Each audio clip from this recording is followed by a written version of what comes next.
안녕하세요. 업글 패밀리 주로 노마드입니다. 오늘은 우리 자녀들과 소통하는 방법에 대해서 얘기 나누어 보려고 합니다. 뻔한 얘기죠. 우리 강사들의 하는 얘기. 소통하려면 가장 먼저 뭐 하라? 가장 먼저 존중하라라는 얘기를 합니다. 다 알고 있는 얘기인데 뭘 새삼스레. 존중이라는 것이 사실 쉽지 않은 거예요. 특히나 우리 부모님들의 마음으로는 그렇죠. 존중이라는 것은 우리 아이의 존재로서 얘기해야 됩니다. 부모와 자녀 간의 관계가 아니라 우리 아이의 한 개체로서 그 아이의 생긴 그대로 잘하는 못하든 있는 그대로를 내 감정이 들어가지 않고 있는 그대로를 오케이 해줘야 합니다. 하지만 저희 부모잖아요. 부모이기 때문에 아닌 건 아닌 거예요. 그래서 야단칠 건 야단치게 되고 감정이 들어가는데 어떻게 존중이 가능하냐라는 거죠. 그래서 대화법이 필요하겠죠. 그 대화를 할 때는 어떻게 해야 하냐는 거죠. 저의 리얼 사례를 하나 얘기를 할까요? 저는 좀 성격이 제가 하고자 하는 일, 제가 관심 있는 일에는 제가 할 수 있는 만큼 하지만 그 외에는 사실 좀 관심이 없는 부분은요. 정말 문외한이거든요. 그래서 딱 하는 것만 하고 그게 익숙해지면 그냥 그걸로만 이렇게 해서지 뭔가 새로운 것들을 한다는 게 쉽지 않은 사람입니다. 저는 저의 지금 현재 저의 위치에서는 먹고 살아야 하니 이것저것 할 게 많다 보니 얼마 전에 제가 이제 전자책을 냈다고 하니까 그러더라고요. 하루 24시간도 부족하겠다. 도대체 안 되는 게 뭐냐라고 하는데 그냥 할 일을 하다 보니까요. 그 외의 사이드에 또 더 관심이 없다 해야 되나? 그런 스타일입니다. 저는. 근데 저희 아이가 그 요즘에 코시국이잖아요. 둘째가 손이 많이 갑니다.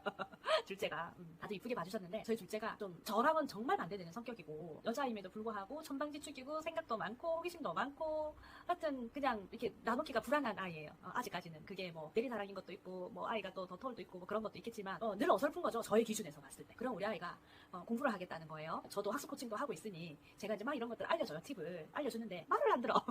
말을 안 들어요. 저희 아이가. 왜냐하면 자기가 생각하고 있는 거랑 다르면 싹둑 잘라먹는 그런 아이거든요. 그런데다가 밖에 나가서 제가 학습 코칭을 하고 뭐 진로 코칭을 하고 하지 우리 아이에게는 그냥 엄마일 뿐이에요. 예. 그래서 뭐 제가 하는 일에 대해서 나중에 뭐 리뷰가 들어오고 이러면은 오 이렇게 하지만 그냥 평소에는 아무 생각 없이 그냥 엄마인 거예요. 그러다 보니 제가 하는 얘기들이 다 잔소리로 들리겠죠. 알아서 하고 있는데 뭐 그 다 잔소리다 뭐 이런 생각을 하겠죠. 그러는 저희 아이가 이제 공부를 하겠다고 그 타임랩스를 깔겠다는 거예요. 그러니까 깔겠다가 아니라 이미 하고 있었어. 타임랩스로 막 그 자기가 공부하고 있는 거를 촬영을 하고 있는 거예요. 근데 그걸 보고 있으니까 전 너무 한심한 거예요. 왜 그걸 촬영하고 있니? 이러니까 재밌잖아. 이러던데. 그래서 또 자기 애가 되게 강한가 봐요, 우리 아이가. 그래서 매일매일 그거를 자기가 공부하는 거를 촬영을 해서 핸드폰을 보관을 하고 있는 거예요. 그래서 그거를 보관을 하겠다고 자기 혼자만 있는 밴드를 만들겠다고 그 밴드를 만들어서 거기에 하나하나 업로드 하겠다고 하는 거예요. 그래서 제가 이제 기가 찬 거예요. 제 기준에서. 매일매일 그걸 찍고 앉아있느니 그 찍으면은 찍느라고 촬영하고 의식하고 막 그럴 거라고 생각을 하니까 왜 저러나 하는 생각이 드는 거예요. 그리고 그럼 누가 봐야지만이 공부를 하나? 이런 거죠. 제 기준에서 얘기할게요. 제 기준에서 뭐였냐면 그럼 누가 봐야지만이 공부하나? 그리고 그 촬영하는 시간에 촬영한다고 이리저리 마음 먹는 시간에 집중해서 공부하겠다. 그리고 핸드폰 용량이 가능하냐?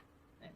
밴드 또한 용량이 있더라. 저도 이제 예전에 제가 유튜브 하려고 이 영상들을 다 밴드에다가 저장을 했어요. 그랬더니 이제 용량이 꽉 차니까 이제 더 이상 할 수가 없다는 그 메시지가 뜨더라고요. 그래서 제가 그 얘기를 해줬거든요. 걔도 누나 깜짝 안 해요. 그러면서 어쨌든 저는 이제 그 경험이 있다 보니 용량 제한을 제가 이제 얘기를 했죠. 그러면서 과연 그게 필요하냐라는 얘기를 했어요. 그랬더니 이제 아직까지 저희 작은 아이가 이렇게 논리정연하게 말하는 게 잘 안 돼서 이제 그런 부분들에 대해서 이제 우리 아이가 얘기를 하는데 그런 부분들 얘기 안 하고 난 할 거야 라고 얘기를 하는 거예요. 그래서 그냥 내버려뒀죠. 근데 어느 날 방에 이제 공부한다고 하기를 방에 들어갔는데 핸드폰을 켜놓고 그걸 하루 종일 이제 이렇게 카메라를 다 올려놓고는 하루 종일 자기의 모습을 아침부터 저녁까지 쭉 찍고 있는 거예요. 그 얼마나 오랜 시간이에요. 그래서 이해가 안 되는 거예요. 왜 저러지? 막 이러면서. 그래서 이제 몇 번은 저 나름은 그거를 제가 생각하는 부분들에 왜 이제 그 필요성이 없다는 거를 제가 막 얘기를 했죠. 어필을 했으나 저에게 안 먹힌 거예요. 그래서 계속 그런 행동을 하고 있는 그 짓을 하고 있는 저희 아이를 본 거예요. 어느 날 이제 제가 그게 받친 거예요. 그래서 공부하다 말고 핸드폰을 하고 있고 컴퓨터에 유튜브 음악을 듣고 있고 뭐 웹툰을 보고 있고 그러는 저희 딸을 보고 제가 이제 돈 거죠. 그래서 결국 당장 치우라고 이제 막 이제 한바탕 했습니다. 그래서 이제 아무것도 못하게 했어요. 그랬더니 저희 아이는 좀 뿔이 난 거예요. 간 큰 엄마죠. 저희 아이가 이제 사춘기인데도 불구하고 제가 이제 그리고 푹 들어간 거예요. 그랬더니 우리 아이가 이제 막 반항을 하는 거죠. 그러면서 툭툭거리면서 안 한다 이제 막 이러면서 그렇게 한 거죠. 근데 제가 이 얘기를 왜 하냐면 제가 그때 당시에 저희 아이를 있는 그대로 바라보지 존중하지 못했다는 거예요. 그때 당시 우리 아이의 있는 그대로를 존중을 해줬다면 그냥 우리 아이에게는 그게 맞나 보다라고 존중해줬으면 됐잖아요. 그리고 이제 얘기하는데 저희 아이가 작심삼일 스타일이거든요. 그냥 원래 우리가 하지 마라 그러면 더 하고 싶잖아요. 근데 하게 냅뒀으면 자기 풀에 알아서 꺾여서 안 할 텐데 굳이 우리 아이와 마음 상해가면서 왜 제가 그렇게 우리 아이와 전쟁을 치렀냐는 거죠. 그때는 제가 우리 아이를 있는 그대로 존중을 하지 못했기 때문입니다. 그래서 저희 집에 한바탕 이제 시련이 지나갔고요. 그런 시련의 시간이 지나가고 난 뒤에 나중에 시련이 이제 끝 무렵에 저희 아이가 하는 얘기가 자기가 촬영해놓은 자기의 모습을 보면서 되게 보람을 느낀다. 뿌듯하다는 거예요. 나는 그거를 보면서 얼마나 뿌듯한데 그걸 못하게 한다. 이렇게 지나가는 말로 하고 이제 안 해 이렇게 된 거예요. 근데 그 뒤에 그 마지막 그 말이 저를 계속 신경 쓰게 만드는 거예요. 그래서 이제 그날 저녁에 이래저래 생각을 해보니까 그 영상을 보면서 뿌듯하다고 그래서 타임랩스가 뭐지? 검색도 해보고 했더니 제가 생각한 것만큼 그렇게 용량을 많이 잡아먹지 않더라고요. 그 오랜 시간을 촬영을 해도. 그리고 또 그거를 하루 종일 촬영인 걸 또 하루 종일 보고 있다 생각하니까 저 기준에서 그게 이해가 안 되는 거예요. 뭐 12시간을 찍었어요. 그럼 그 12시간을 보기 위해서 촬영한 걸 보기 위해서 12시간을 또 투자해야 되잖아요. 저는 정독 스타일이니까 그 2배속 3배속은 의미가 없어요 저한테.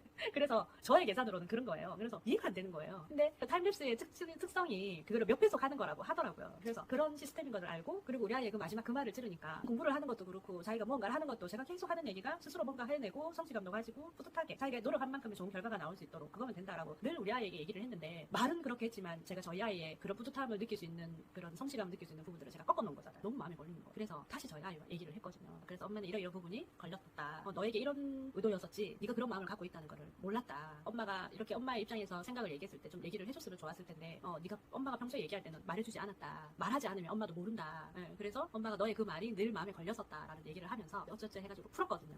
미안하다고 얘기도 하고 풀어서 이제 내버려뒀어요. 그랬더니 정말로 일주일도 안 가요. 제가 허락을 해주고 나니까 그 타임랩스 하는 게 일주일도 안 가더라고요. 일주일도 안 가고 우리 아이는 그냥 공부하는 습관을 가지고 자기 혼자 하더라고요. 근데 우리 아이의 성향을 제가 잘 알고 있잖아요. 호기심도 많고 한 번 그 호기심을 가지고 하다가 이제 호기심이 없어지면 손을 내면 그 행동을 하지 않는다는 걸 알면서 그럼 내버려뒀으면 됐을걸. 왜? 저도 이렇게 배웁니다.